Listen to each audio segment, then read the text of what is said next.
Hi there, queers and comrades. It is Jason Wyman, aka Queerly Complex, and this is Lilith right here. It's Monday, and it means that I'm coming to read to you. In 2026, I am committing to slowly studying other people's words and works and sharing some of what I find in social media channels. If you want to know more about me, please go visit my brand new website, queerlycomplex.com. It has a fresh new makeover. It's absolutely fabulous and totally queer. Today, I'm going to be reading a little passage from Sustaining Spirit by Naomi Ortiz. This is Sustaining Spirit by Naomi Ortiz. This is from the section of the book. First part is section of the book called Liberando las Fronteras. Most of us are not rule bearers. Our skin dark, crumpled bodies, bleeding bodies, minds that move slowly, in different ways or hear unseen voices. Minds, spirits guided by ancestors and intuition. Many of us with multiple names or unpronounceable names are told repeatedly that it is up to us to merge to fit in. The rule bearers prefer to ignore our difference. With so many of us ignored, we non-rule bearers sometimes clash about who can merge and blend in better.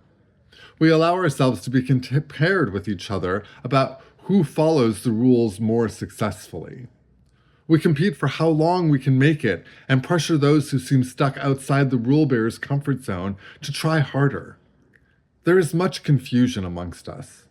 Words, systems, customs, and rules pitted against the rules pitted against the rules. Stuck in our efforts to survive, we are driven against each other and ourselves. Since the rules have been followed for generations, not just in their homeland, but also in faraway places that they invaded and claimed, the rules have become what is called a system. This system is an organized way of thinking, doing, and behaving. The rule bearers do not have a name for this system. Those of us who were not born into the rules have many names for this system, none of which the rule bearers acknowledge. Of course, some rule bearers choose not to follow the rules. They may not consent to pledging their mind to be used or useful. They may not even let their bodies be used, but in the end, this is a choice. They, at any time, could choose to ignore their heart and spirit. They are free to return to the rule-bearing fold. All right, so that's a little bit there. I'm gonna skip forward just a little bit. All of us have the ability to reject the overwhelming nature of the rule bearer's system.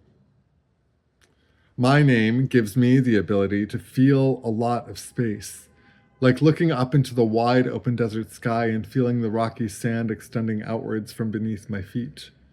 I know there is plenty of space for me as I am.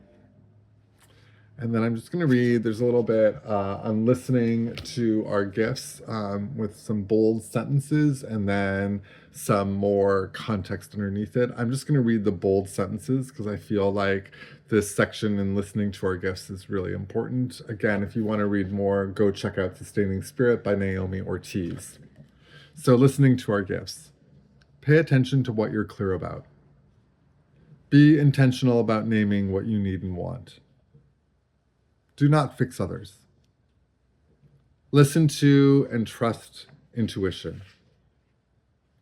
Sit in the discomfort and wait for an opening. Make time to connect with others who have many names. Find alternatives to facilitation. And I'll end with this in this section. Witness and believe in people's capacity to grow and endure.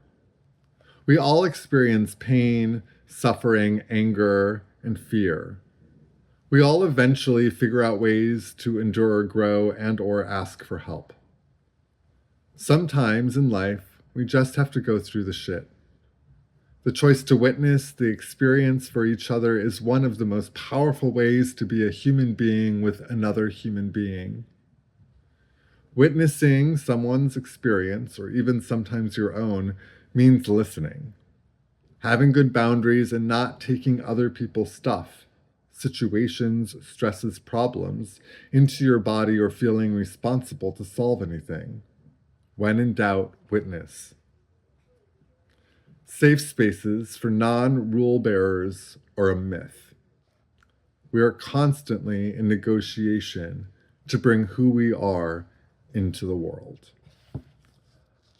I'm going to close this section out with a little piece from later in the book.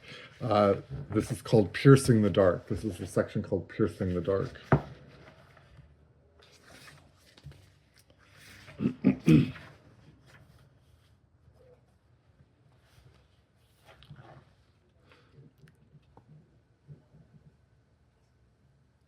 There's always the choice to shed the leaves.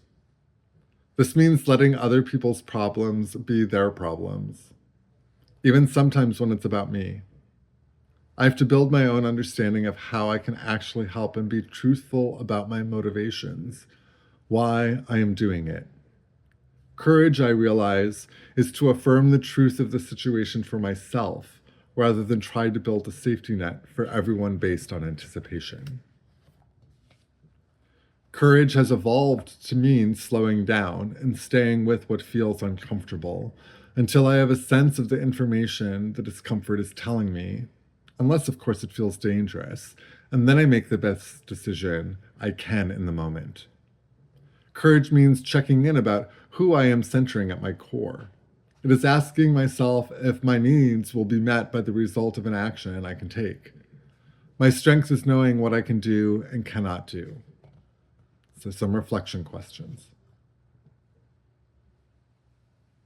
When you were a child, how did you deal with fear? What did your family, peers, or community teach you about relating to fear? How do you deal with crisis? How do you make decisions when you feel afraid? What does courage mean to you? And what is an example? How do you center people you care about? My name is Jason Wyman. I'm also known as Queerly Complex. It's Monday, so I'm reading to you. I'm going to be doing this every Monday. You can find out more about me at queerlycomplex.com, and you can join me at Thursdays are for Queers and Comrades at 465 Collective right here in San Francisco, which is also called Yalamu. My name is Jason Wyman, aka Queerly Complex. Ciao, y'all.